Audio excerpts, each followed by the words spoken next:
I'm Sean. This is a McLaren 720S, and I'm in South America. I'm in Colombia, to be specific. And this car has got some issues. This was actually sitting up for like 5 or 6 years. Details on that later.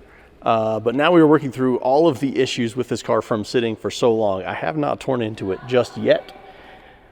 We've got all the cover panels and all that stuff, but I've been told about this car. We've got suspension faults, we've got shifting problems, we've got all kinds of good stuff. So hang around as we go around step by step on everything that is wrong with this car. So first things first, obviously this has been sitting for quite some time, and we've got some oil that is hanging out there. That is the seal between the engine and transmission. That's going to be the rear main seal, most likely. Now what we are going to do is clean all this up, and then we're going to observe it as it drives. So this has only got about 2,000 kilometers on it after it sat for 5 or 6 years. There's a lot going to be going on here, I have a feeling, but we're going to get it all straight. Some of these seals, whenever they go leaking, they can seal themselves back. They get dried out. Oil will leak past them. They get moisturized, I guess is a good word to use for that. And then they reseal themselves. So we're going to keep an eye on that and see what it does. But everything else under here doesn't seem too bad. Obviously it's very clean because it hasn't really been driven. Inlet pipes have already been done because we told them about that. And go ahead and make your comments about the wheels and the body kit and anything else on here that you would like to leave your comments on. Other notable items when a car sits is shocks can leak, and usually they'll leak down here at the bottom. It'll be a green fluid. It's the same as your power steering fluid. This one does not appear to be leaking down there. Up there it's a little bit questionable. I don't think it's anything we need to really worry ourselves with just yet. This one is looking a little bit worse. This one, again, not leaking from the bottom, just barely. So it's possible this could have resealed itself. Same scenario. The lift is up, so it has had fluid in the lift process that may have made its way past, but it doesn't seem to be bad. It's just a little gunky. I mean, that could have been the first time it was lifted after sitting for so long. And the rear's back here.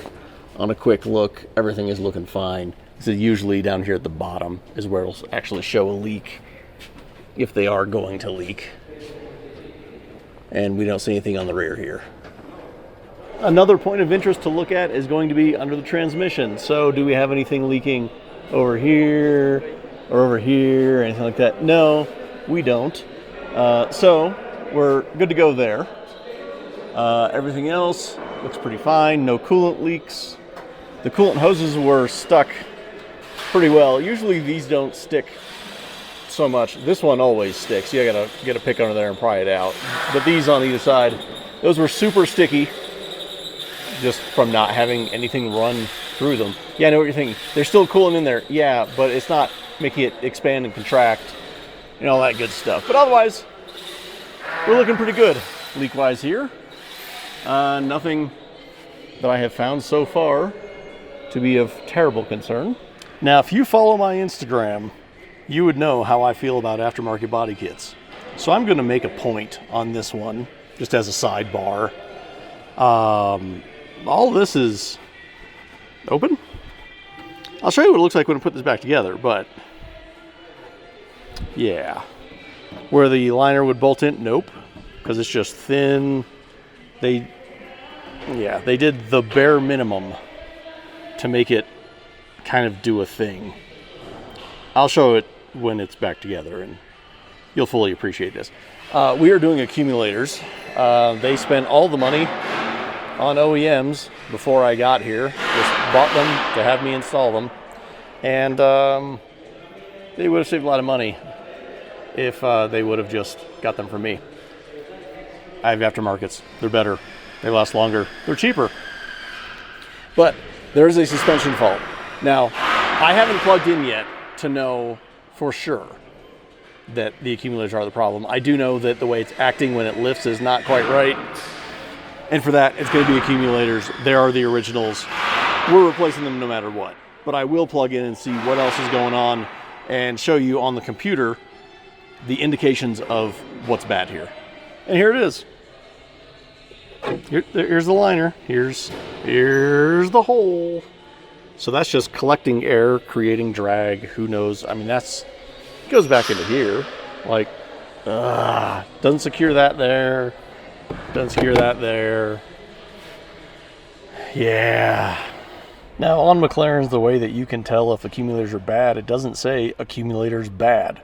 On the 720, you're going to have the CCU, and that's the chassis control unit, because you can read. So these right here, pressure too low, roll circuit 1, roll circuit 2, roll stiffness degraded, those are all indicators that the accumulators are bad. And on other models, depending which model you've got, maybe in a different module, but you're going to have very similar messages. Electronic power steering, I don't remember what the S stands for. Either way, it's power steering, line pressure, rate of change below target. It uses the same fluid for the steering as well. So if it's trying to do things with the suspension at the same time it's trying to do things with power steering, it's going to freak out and it's not going to like that. Handling mode change disabled because of this other stuff, and all of these things with the shocks, the dampers as it were, those are not going to be related to accumulators. That's going to be something else. Not sure the history on this car. Now there is another code in this car, first gear selection failure.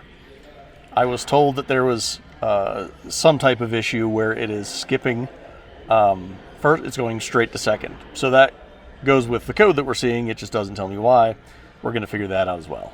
Now, as I mentioned in part of this car, we are doing maintenance, which means an oil change that was definitely due, but this brake fluid, seemingly, it shouldn't be that color.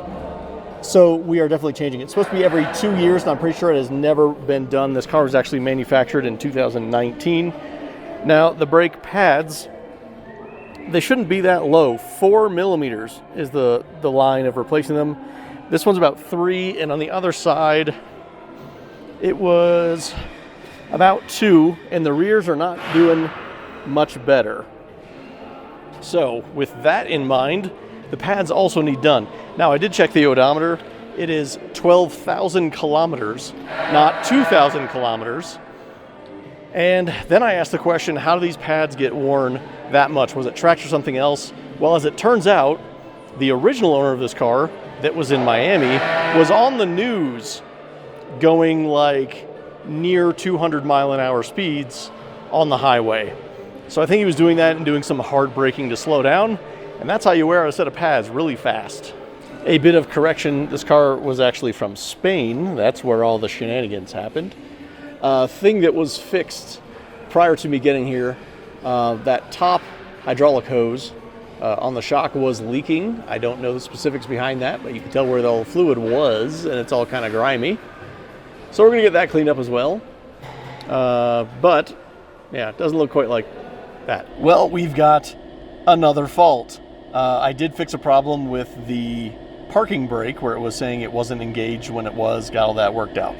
Now we have the parking system failure as seen here. That is a result of this. 2 of these sensors in the bumper appear to be bad or disconnected. Who knows? But they could be bad. Usually it's from collision, but sometimes they do go bad. This rear buzzer short circuit.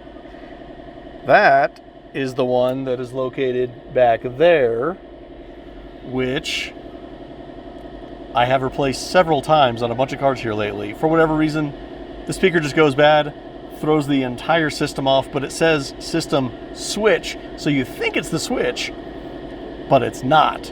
Also, you have to take the entire dash out to change the switch. Just when I thought everything was figured out, the active panel right here, the active button, the other switches and buttons work, active does not. So what does that mean for us? we can't put an active mode and check the different driving modes. So that switch has to be replaced, and that should resolve the last thing on here. Otherwise, good to go on the driving. And there you have it. We have the 720 sitting for 5 years. Everything that it needed.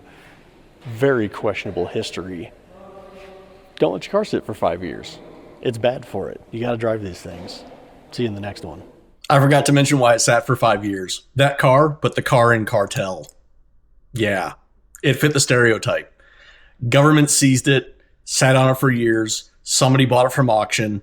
The present owner bought it from that person. Here we are.